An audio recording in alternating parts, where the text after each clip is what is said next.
Good day. Welcome to the Cory Morgan Show. This is my weekly hour to bend your ears, do a little ranting, interview some guests, and cover some issues that are breaking. And I tell you, they're really breaking this week. It's just been an orgy of issues to try and keep track of. Usually, throughout the summer anyways, it was hard. You're trying to things to come up with things to write columns on in the political realm and things like that, and it's slow. Right now, the hard part is trying to figure out what exactly to cover. There is so much going on. It's just been a bizarre, crazy couple of weeks in Canadian politics and news in general.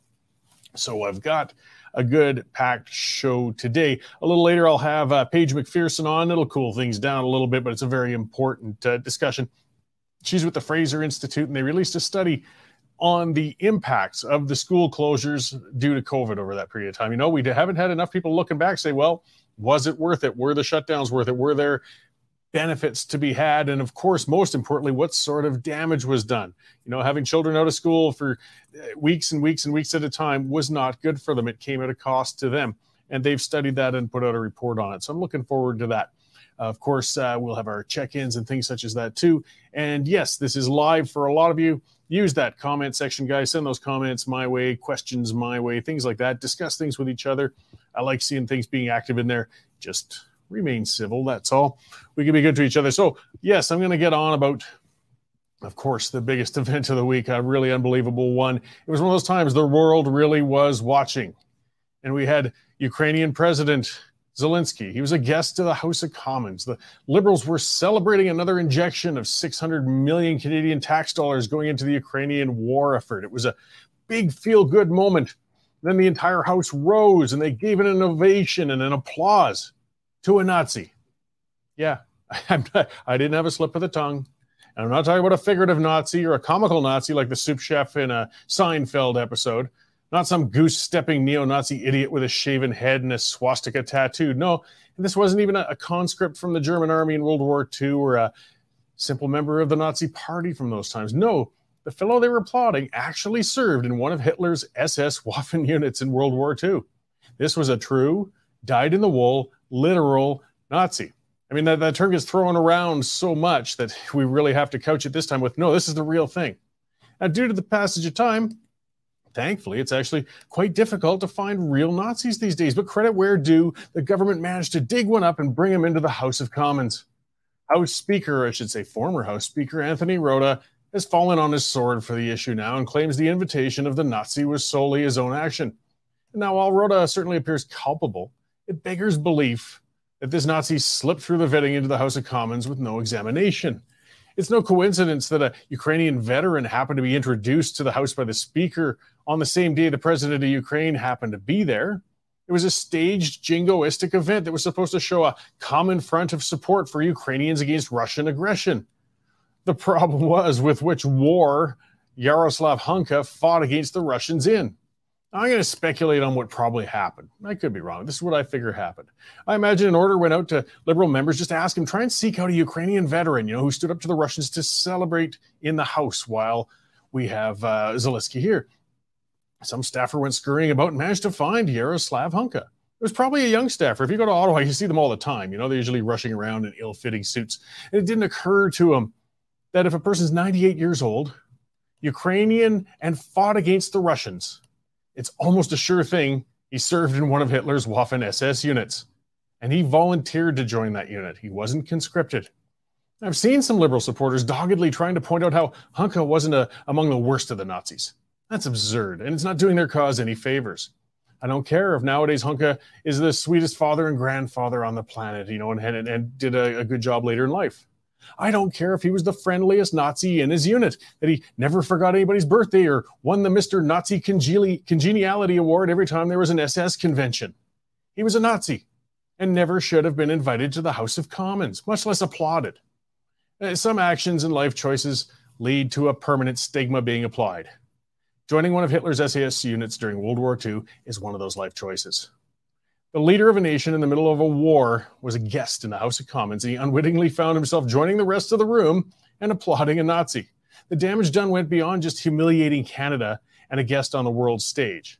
Vladimir Putin was surely laughing for hours as Canada managed to create a public relations coup for him. While Justin Trudeau wasn't directly involved in this latest national embarrassment, it still happened on his watch. The Prime Minister's office surely was behind the planning for this grand event, and if their office didn't vet attendees, it must be asked why they didn't. Could any MP just bring in whoever they please and have them recognized by the House without any question or vetting? I doubt it. This is just one debacle piling onto a year of embarrassments from the Trudeau government. Every policy they touch becomes a mess, and every event becomes a controversy. We're seeing a government in its dying stages. They're tired out and in disarray. They're directionless and basically leaderless. Rather than trying to address the issues, of course, Trudeau went into hiding, or he's trying to distract from things. The Liberals tried and failed even to get unanimous consent to have the whole incident stricken from the public record. Yeah, they actually wanted to get that thrown out just so we pretend it never happened. Thankfully, a Conservative member said, no, that's going to stay in there, as embarrassing as it is. The Canadian government under Justin Trudeau is dysfunctional and unsustainable. Trudeau's days as Prime Minister are clearly numbered. Even if Trudeau never gets it, his caucus had better bloody well figure it out and fast. The scandals are piling up faster, and the embarrassments are hitting new heights with every month that they allow him to keep sitting as the Liberal leader. If Trudeau isn't removed by the next election, the Liberal Party is going to be utterly decimated. And while that sounds appealing, I don't like to imagine the damage that dingbat could cause if he had 2 more years in power. Wake up, guys. Think about that. I mean, just back off and think for a moment. We had a standing ovation and an applause for a true, literal living Nazi in our House of Commons. You can't make this sort of thing up. This government's just a mess. All right. Well, of course, everybody heard about that. And as somebody else pointed out, Justin Trudeau, I believe, is making a statement. Finally, he's popped his head up. That's happening right now as I speak. But we'll get the highlights of that a little later, I'm sure. And we'll check in with the newsroom and see what else is going on. And maybe there's been a few words out of Trudeau worth mentioning from our news editor, Dave Naylor, and see what's happening. Hey, Dave, how's it going? It's going well, Corey. Prime Minister Trudeau just seconds ago finished a statement where he apologized on behalf of the Parliament. Didn't really apologize on behalf of himself, but on behalf of the Parliament. He said it was obviously a very embarrassing situation. So that story is being typed up right now by Jonathan Bradley. But hey, I'm more excited what the beer ferry or the bee ferry brought this morning. That's yes, cool. That's direct from your hive, eh? It is genuine Pritis honey. I'm looking forward to it. Actually, I'm going to give it to my daughter because she's the honey expert. But I'll let you know what she thinks. Well, much appreciated. It's had good reviews so far. Good, awesome. Lots of news this morning, Corey. Where to begin? We'll begin in Paris, shall we? Where Jonathan Wilkinson has released these sort of guidelines that Canada is committing to cap emissions. He confirms that there will be an oil and gas cap, but he doesn't say when. It says it's still under development. And if you remember, this is the line that Premier Daniel Smith drew in the sand and said, you guys better not cross it. Well, they haven't crossed it quite yet, but it seems pretty obvious they're on their way. Lots of news on the E. coli scandal in Calgary, where hundreds of young children have been stricken down. Turns out it was bad meatloaf that led the way. That seems to have caused it, combined with a vegan meatloaf. And the city of Calgary has charged the kitchen without operating operating without a license, and that's a fine of up to $120,000 if convicted. We've got some good news out there on the Taylor family has put in an additional $3 million to the new polar bear exhibit that's going to be opening up very, very quickly, and that brings their combined donation to more than $11 million. So these polar bears coming in from Winnipeg, they're going to have a life of luxury that no other captive polar bear probably has.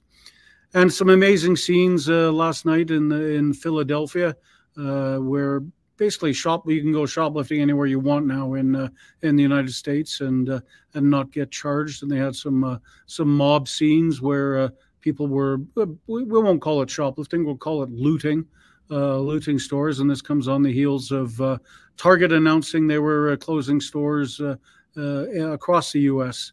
To try and battle some of this economic loss that they're being faced with mob looting. So tons of stuff already up, Corey. We've got a column by our own Paul Forseth, who actually used to be a speaker, fill in for a speaker in the House of Commons. So that's an interesting insight found only on the Western Standard, Cory. So as mentioned, Jonathan's typing up the Trudeau stuff, and no doubt we're going to have a lively question period kicking off in about 15 minutes. Great. Well, thanks for the update. And again, the plug for that Pritis honey, I'm afraid, I don't make quite enough to make a commercial venture of it, but it's good to know somebody out there might be appreciating it. Yeah, I'm sure we all do. Thanks. Thanks, Cory. Thanks, Dave. So that is our news editor, Dave Naylor. And yeah, you can see those stories just keep piling up, and lots to cover. We've got Jonathan Bradley out there hammering away, and Sean and others. The stories are behind a paywall, but it's only $9.99 a month, guys, $100 for a year. And that's how we can stay independent. That's how we keep putting these stories out, whether the government likes us to or not. We don't take any tax dollars. So again, the subscribers have been fantastic so far, and that's why we're still going, but we always need more, and we can expand, we can cover more stuff. So check it out. If you're not a subscriber yet, go to westernstandard.news/membership. Take one out. We really appreciate it, and it's an investment for yourself. You get all that full access to all of those stories as they come out and break. Let's see. Somebody commenter Theo Therm saying Trudeau's blaming everyone but himself right at this moment. Yeah, that's not to be too surprised at the conference. We didn't really expect him to take responsibility. It's not been a hallmark. But, I just would have thought eventually somebody's got to be twisting that guy's arm, saying, look, that's enough. It's enough. You got to go. There was that caucus meeting late last night, or cabinet meeting, something going on. Some people were speculating maybe. Looks like nothing's changed. They feel they can manage to right this ship and hold the course. It's like I said at the end of my opening. I mean, I think they'll get themselves down to single-digit numbers if they keep at this pace by the next election, which would be nice. I'd like to see the Liberals obliterated from the House of Commons. But look, how much more damage can we sustain from these hammerheads? 2 more years? Boy, or possibly 3. Don't forget, we're in the parliamentary system. He can actually hang on for 5 years if he really wanted to stretch it out as much as possible. So let's see. Dave D'Souza saying, what are the chances of a vote of confidence so we can get Trudeau on the road? I'd say practically none. You would need the NDP to participate in that. And Jagmeet Singh has shown no interest in breaking up the agreement that he has with the Liberals right now, because that's the closest the NDP will ever get to power, and Singh knows it. So he'll talk big and act low, as he always has been. He'll critique Trudeau, but he'll never bring him down. The only thing that's going to bring Trudeau down, clearly it's not himself because he's too stupid to realize how stupid he is his own caucus. They have to do it. Conservatives are always criticized because they tend to pull down their own leaders, and it's true, and they do it perhaps a little too quickly and with a little too much damage. But at times with every party, eventually you've got to show the leader the door if they don't realize that they need to go to it. And these Liberals in caucus, they're going to end up on the unemployment line just as much as Trudeau. I mean, look at the disgraces that are happening right now. I'm sure some of them have got to be getting ready to say, look, I got to save my own butt. This guy's got to go.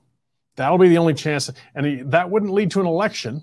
That would just lead to a new Liberal leader and a period in between. But it wouldn't necessarily mean a big change immediately either. But it would be the end of him at least. Because, I mean, again, like I said, this party is floundering. They really are. The government is out of control. They don't know what each arm is doing. They don't know what's happening. Everything they touch turns to crap. And we're paying the price for it. See commenter David Fleischman saying, many ex-German soldiers, in brackets Nazis, emigrated to Canada after World War II. They lived and worked in Canada. The government at the time let them into Canada. Do we blame the past government on this? Well, if you look back on it, there were a number of people who fought in the war, and yes, on the side of Germany, with the Waffen-SS. Actually, I believe that was covered in the 50s. They determined that they weren't going to call these guys war criminals, but they weren't exactly sanctioning them either. But they were saying, okay, it's done.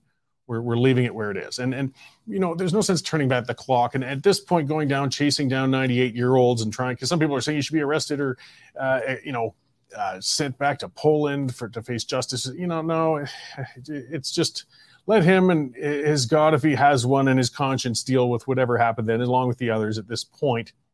The bottom line, though, is they aren't appropriate to bring in front of the House of Commons. That's the issue. That's the problem. You should have nobody should have ever heard of this guy outside of his own friends and family until he passed on of old age. But now suddenly he's one of the most famous men on earth, and not in a good way. All right, let's turn the page and get on to something, though. I have been looking forward to this conversation. Like I said, we get distracted with all of this haywire stuff coming out of the House of Commons, but we've got a lot of important stuff happening otherwise. So we've got Paige MacPherson with the Fraser Institute on, and they put out a great study recently, and I'm looking forward to discussing this. We aren't talking enough.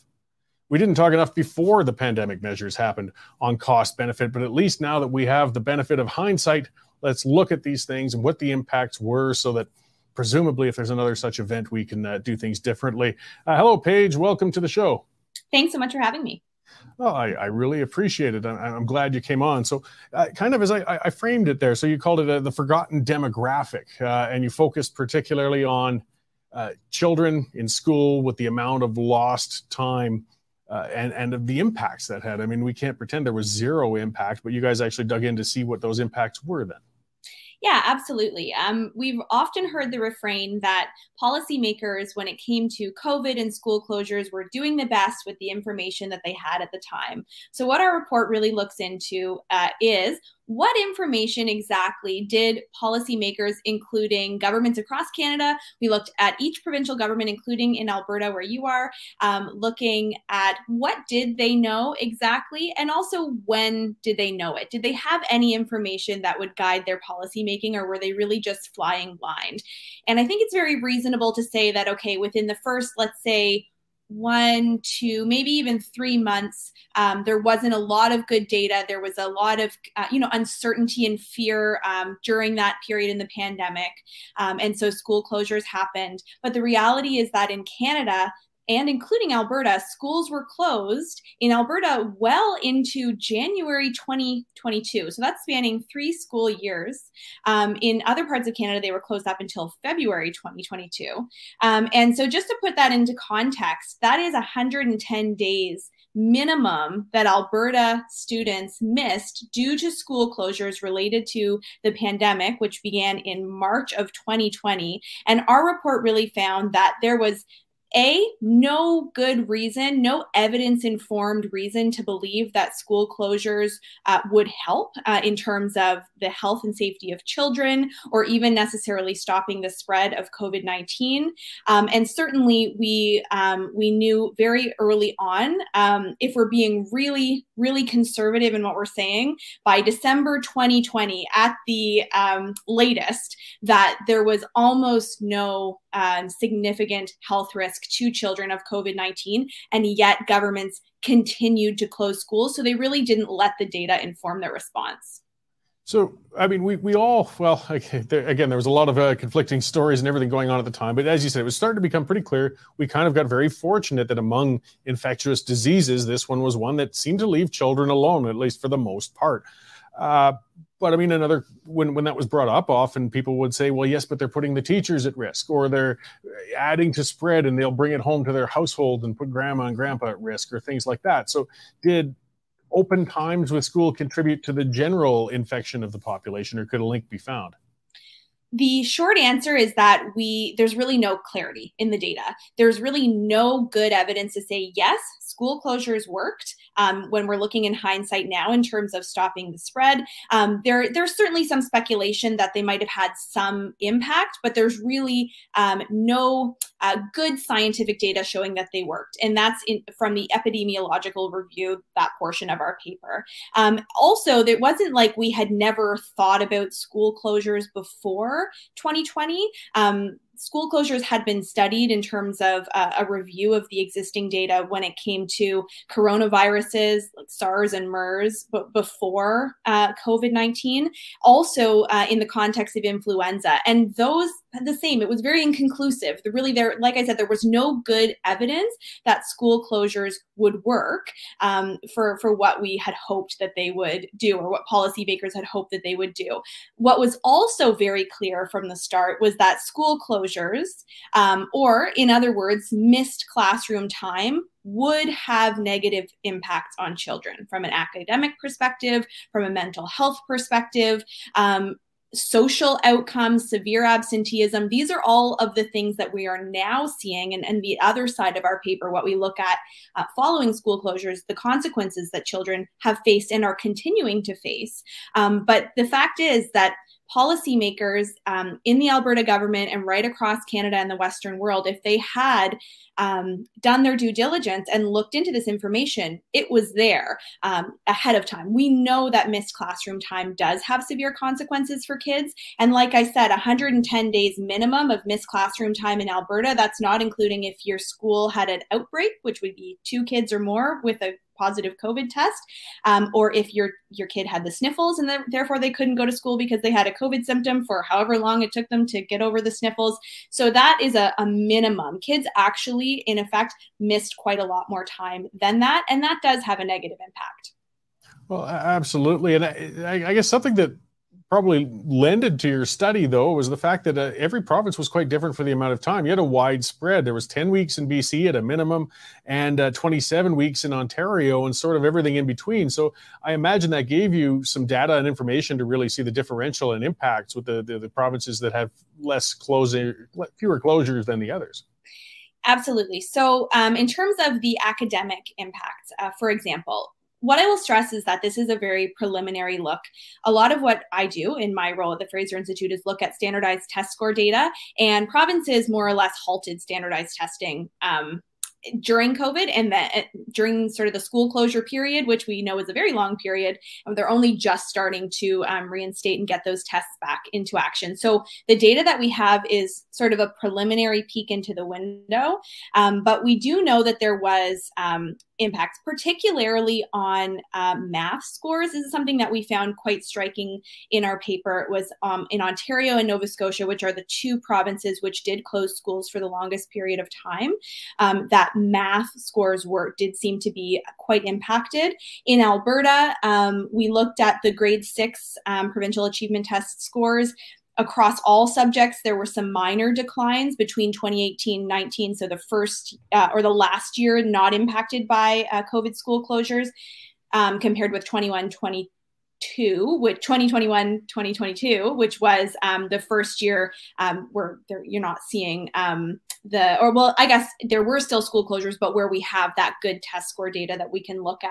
So we did see a minor decline across all subjects. In addition, the Calgary Board of Education reported that the number of students who passed the diploma exams, which are a necessity for graduation. So this is a very important exam for students, and therefore this is quite a significant result. In Math 31, it declined by 18%. So in 2021-22, only 63.6% of Alberta grade 12 students who took that exam actually passed it. And in 2018-19, and that was the same change from 2018-19 to 2021-22. They also saw a decline in the English 31 exam, a decline by 9%. So we did see some significant learning loss in provinces that did close schools for long periods of time. But really, any lost classroom time, even if the school closures were short, would have an impact. And we also saw impacts in terms of severe absenteeism, students who were actually out of school more than they were in school. The only province that really reported that in a formal way was Ontario. They did see an increase in severe absenteeism, but we've seen from the UK and the US that where severe absenteeism, so students not coming back to school, where it actually increased in the first school closure year, it actually grew even larger in the following year, even if school closures hadn't continued. So those effects were really compounding.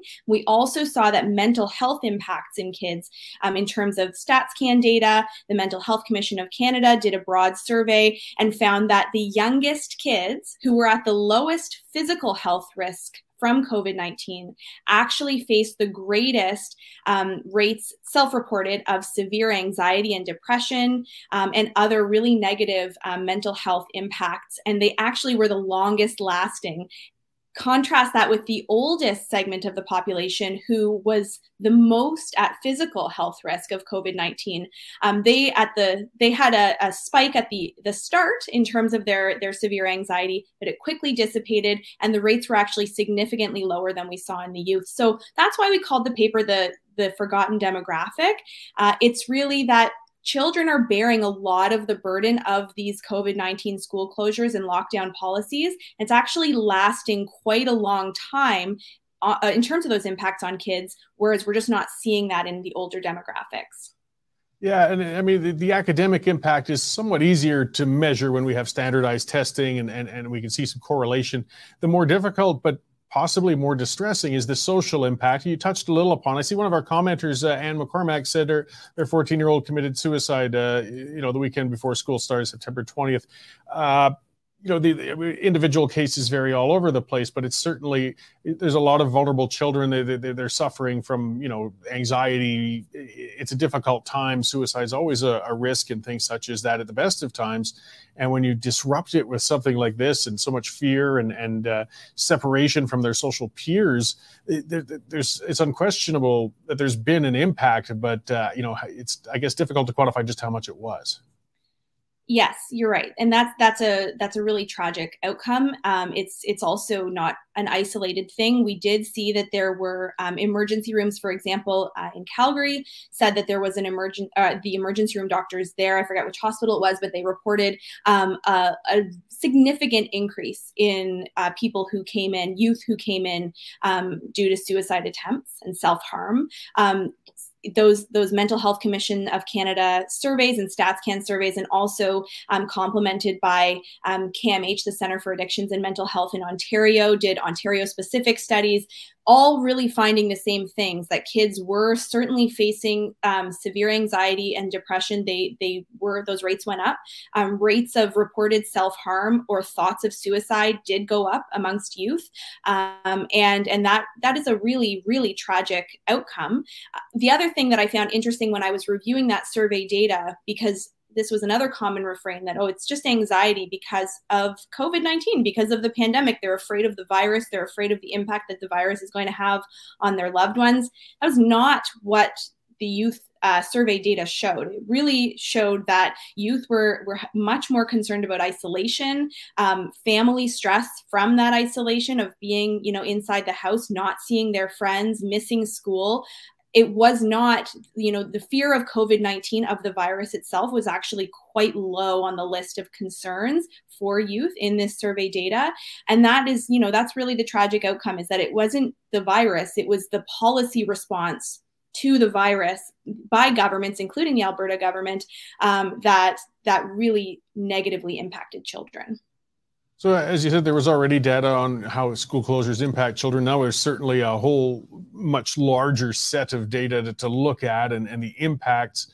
Have you seen indications that governments are going to be embracing this? I'm certain you've been sharing it and sending it their way, but do you think hopefully they've learned from this? So if there's another similar event, they won't necessarily react as quickly with school closures? Well, I certainly hope that is the case. The fact is that, there really hasn't been any sort of official national account of school closures. Okay, let's look at exactly what happened. Our paper is really one of the only of its kind that are looking at this. And there really hasn't been any kind of government level official assessment of that. And that is sort of a depressing fact. And maybe governments are working on that behind the scenes, and I'm not aware of that. But certainly learning from their mistakes would be good. I think that, we really, like I said, in terms of the academic student success, we see that there has been learning loss, but it is very preliminary, and we really won't know the full impact of school closures until maybe 10 or 20 years from now, because even the World Bank has data showing that if you actually have missed classroom time for kids, it results in basically years of effective schooling lost, which means that their outcomes in life are going to be worse. They're going to be worse off. So it's going to decrease their lifetime earnings at an individual level, and it actually contributes to a decrease in GDP for the country as a whole when kids are not in school the amount that they should be in school, when they're not learning. Of course, I'll give the caveat that there are some kids who probably did really well in this environment that actually discovered that they loved homeschooling homeschooling or something as a result. But there was a lot of kids whose parents had to continue to go to work. They had nobody at home helping them with their schoolwork. And this is what we see. There are kids who basically disappeared, who just fell out of the school system completely. And so we won't know exactly the societal impacts of that for many years to come. But hopefully governments will pay attention to the fact that school closures are the root issue in a lot of what we are facing today and what we will face in the years to come. Well, I appreciate you guys studying that and compiling it. I mean, we know it's a matter of if and when. There seems to be some people just eager to hit the panic button at every possible opportunity and react to things. At least there's that much more data that, you know, some of us can pull up and say, no, hang on a second, hang on. This might not be worth it. Here's what happened last time. Let's consider a little further before we do something like closing up a school. There's much more, of course, you covered in that, and it's a great piece. Where can people find the full study and your other work? Yeah, thanks so much. So they can find the full study. It's called The Forgotten Demographic at fraserinstitute.org. And you can find all of the rest of our education policy work and all the other policy work that we do. I appreciate it. Great. Thanks, Paige. I really appreciate you coming on to talk to us about it. And, the fact you guys went in and dug that up so we have that resource available. And we can't undo the past, but hopefully we can learn from it. Thank you. I agree. Great. Thanks. I'll talk to you again. I hope soon. So as we said, that was Paige MacPherson with the Fraser Institute. And yes, it was a very important piece and a very good one. You know, you can't overstate the amount of impact with kids. It's different with them. They're in a developmental stage. You know, the impact on one of us, a 2-3 year period when you're in your 30s, 40s, 50s, we see the world differently by then. We've developed. It still disrupts our lives. But remember when you're a kid, I mean, a week was an eternity back then. So when you're talking 2 years of strangeness, of fear, of masking, of closing, of in school and out of school, I think the best analogy of showing the children's view of timelines, we all know as we get older, you know, as looking at life as like a roll of toilet paper. I know it's an odd analogy, but you know, you start pulling it and it just keeps coming and coming. But once you're getting closer and closer to the end, it's going faster and faster. That's your perception of time as a child. That's why a month just seems like years to you when you're a child. And a month blasts by us now that we're, you know, some of us in our 50s. But again, these are times that you can't get back. You know, you can't undo what happened to that child in that period. It's a big percentage of their life was living in that world. I really, you know, children are impressionable. They trust us. They want, I think it's, you know, ingrained into us to be listening to our elders and learning from them. So when they're getting this messaging of there's a virus that could kill you if you take your mask off, or if you don't wash your hands enough times, you're going to kill your grandma, or, you know, I mean, that's the sort of things. These kids were terrified. I mean, we want to be responsible during the pandemic. I could certainly understand. We want to reduce transmission. You want to encourage, you know, common sense ideas, hand washing, things like that. But shutting down the schools for weeks and weeks on end, and as we're seeing, we saw very little benefit. If this was an infection that had been predominantly harming children, that's a different story. If you look at the history of the Spanish flu, for example, actually, it was children were some of the ones getting terribly hit by that flu. That was a different virus. Perhaps closing schools would make a heck of a lot more sense if it was something like that. But we seem to be stuck on this notion that everybody from cradle to elderly grave should have been separated, and we did a lot of damage. And it wasn't just in the schools. You know, that's what got me too. I mean, remember the imagery of arresting people for playing hockey, for kids for getting out, again, for socializing, for, you know, roped off playgrounds. They filled a skate park in one city with sand, you know, and so the skateboarders wouldn't get out. It was just insane. And it's like we always say, if we don't learn at least from these past things, though, we will repeat them. And there are people ready to panic. We see that, whatever her name is, Neely, whatever, the unusual school board member out in Ontario who's always causing a ruckus out there, Kaplan Murr or something like that. But I mean, she is terrified of COVID. She's masked everywhere she goes. She's kind of like Alberta's Dr. Vipon. She's certain there's a boogeyman around every corner. People like her will close a school in a heartbeat given another chance. So, and people fear for the safety of their children. If you're getting told by the authorities, you're getting told by the news, you're getting told by everybody, we have to close these schools for their safety. Well, parents will comply, but the impact is huge. That's what we needed, was cost benefit throughout the entire pandemic.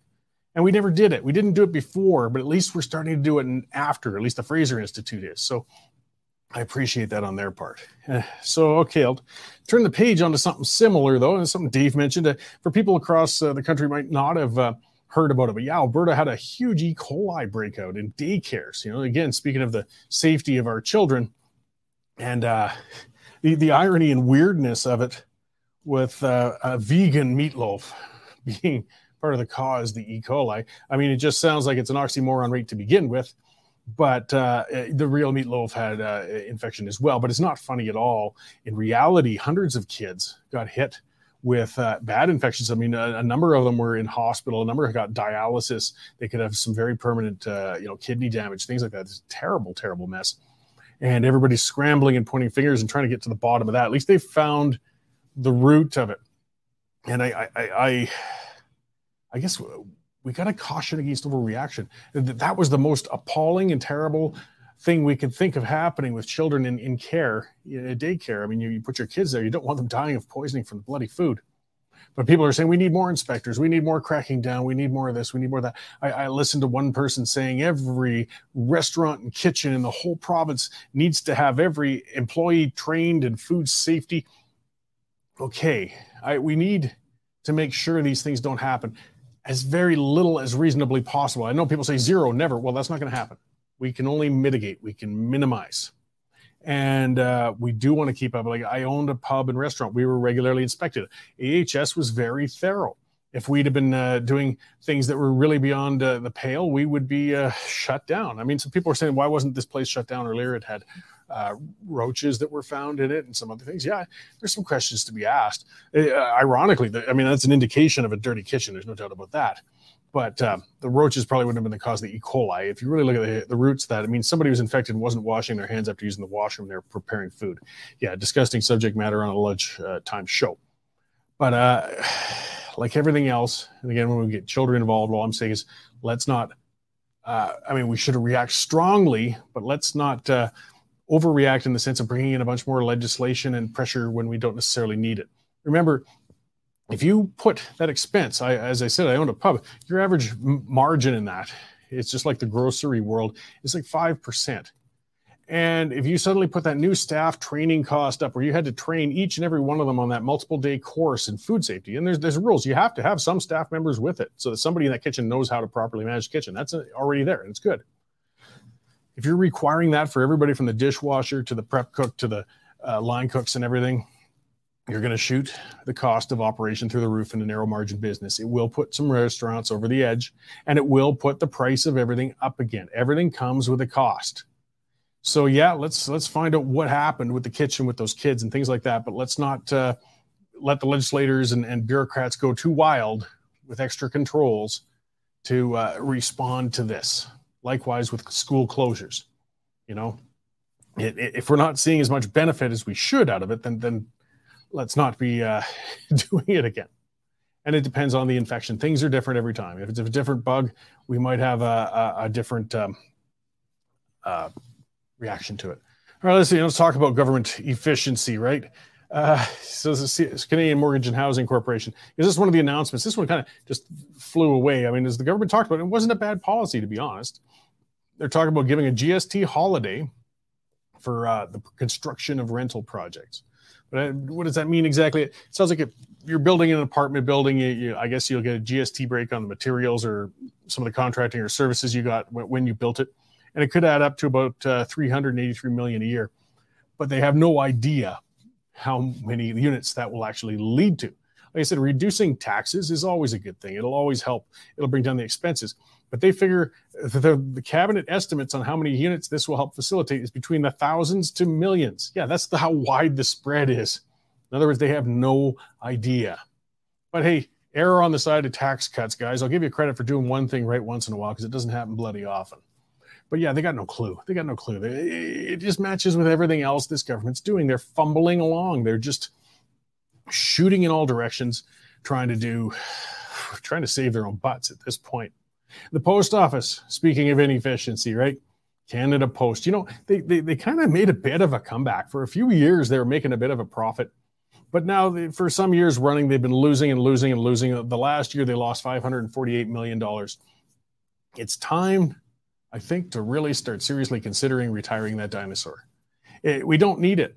Look at how private industry has filled the void. I mean, we don't need letters like we used to. We don't need paper bills like we used to. I know some people still rely on that stuff, but we can start phasing that out. We really don't need it. You can get everything on your phone now.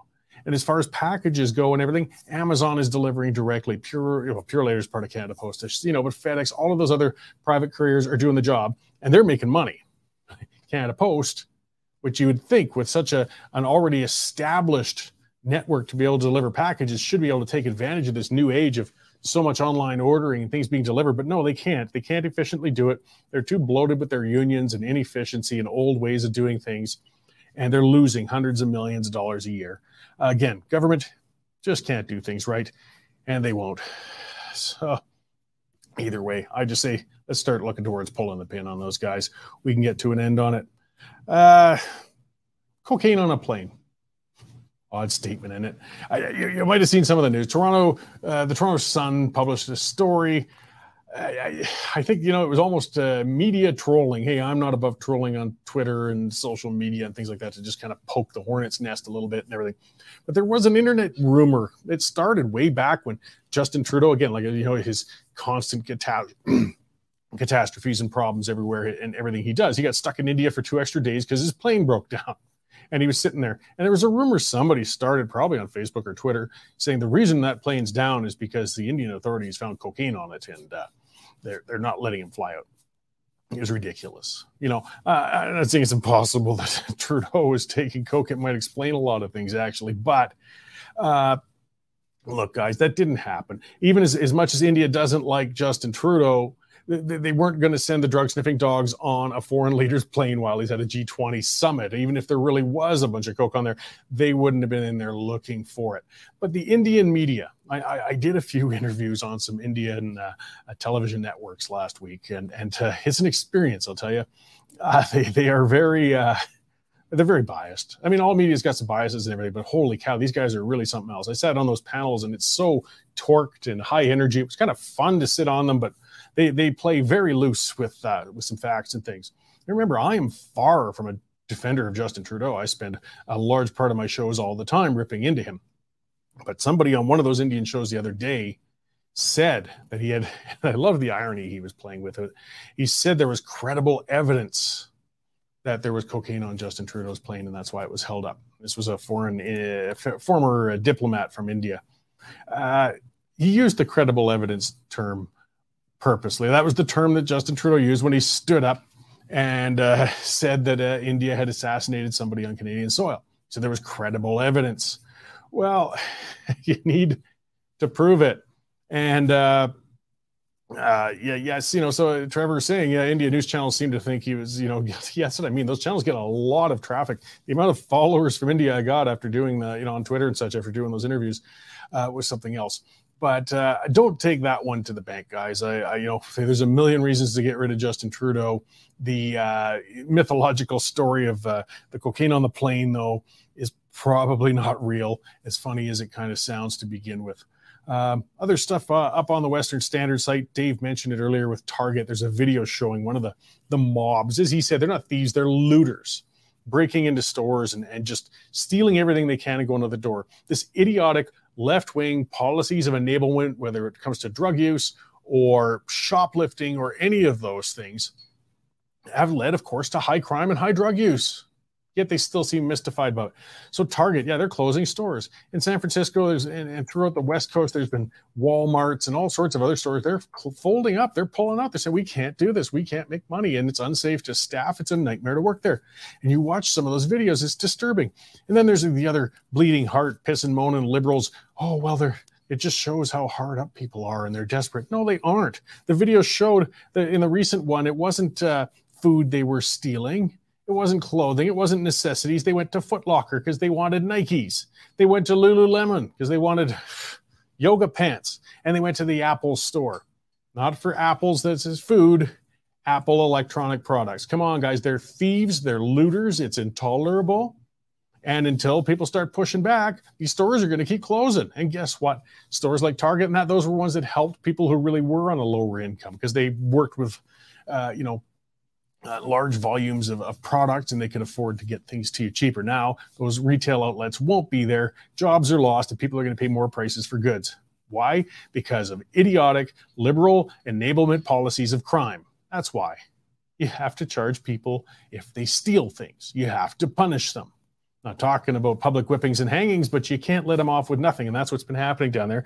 And this is the consequence that anybody with a quarter of a brain could have seen coming, but a quarter of a brain is a big ask when it comes to people in government on either side of our border. One final thing we're seeing as things heat up, Dave mentioned that too, with the announcements of emissions caps and things like that. This will be something changing the dynamic in Canada, because it's been found now that Ontario, the average household, is going to be paying another $3,300 a year if they get rid of natural gas out there. So it's not just Alberta as the whipping boy anymore. It's going to hurt Ontario. That changes the dynamic. If it was Quebec, we already would have thrown out the emissions caps if they found it was going to hurt them that much. But yes, these caps, this banning, this idiocy of stopping natural gas when we sit on that resource, it's costing everybody from coast to coast, including Ontario. And I think if voters are going to push back, this liberal government, this tone-deaf government, doesn't realize why they're dropping in the polls like a stone. It's things like this. People can't pay the rent. They can't buy food. They can't get mortgages. And you morons are just adding to every expense with your ideological, insane push against the use of fossil fuels, even if they make life affordable and livable. Oh, well. All right, that's all I've got for you this week, guys. Make sure to tune in a little later. The pipeline will be on. It'll be our panel show. We'll cover a lot more of this sort of stuff. And hey, share all this stuff on your social media channels. We need to get it out there. It's important. So I appreciate everybody tuning in with me today. And I'll see you all again next week at this time. And we'll see what sort of new craziness we'll have to rant about. Here's an update on commodity prices in Lethbridge for today. Cash barley remains at $3.35. Feed wheat is steady at $3.50, while October corn is unchanged at $3.50 and November-December corn is trading at $3.18. In the milling wheat markets, December Minneapolis futures dropped 13.5 cents to $7.53 per bushel, with local hard red spring bid for October movement at $9.40 per bushel. Looking at canola, November futures added $11.90 at $726.10 per ton, with delivered buys for October movement at $16.12 per bushel.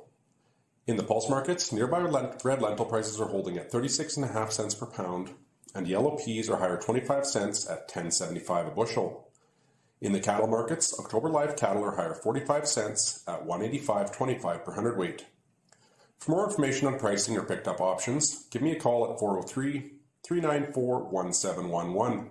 I'm Matt Buscombe at Marketplace Commodities, accurate real-time marketing information and pricing options. Canadian Shooting Sports Association. Without the CSSA, our gun rights would have been taken long ago. These guys are on the front lines helping to draft smart and intelligent firearms regulations and legislation in Canada, and more importantly, educating the public about how we keep guns out of the hands of the wrong people. Become a member. It's absolutely worth every penny.